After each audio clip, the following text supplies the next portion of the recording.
ဒီနေ့လည်းကြီးရဲ့အယိုကျော်ပြနေတဲ့လူနာက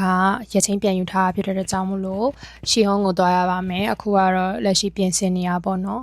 ရာသီဥတုအပြင်မှာအရန်ပိုပါတယ်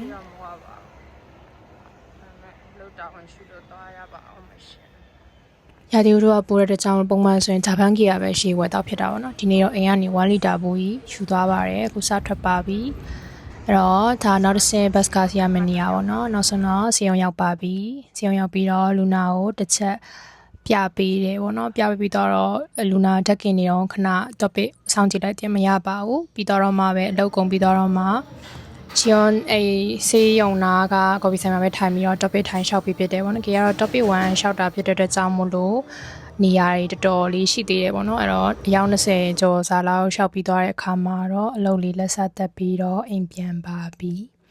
ကေတို့အိမ်နာဘူတာရောက်ပါပြီညကြတော့စာတင်နေပေါ့နော်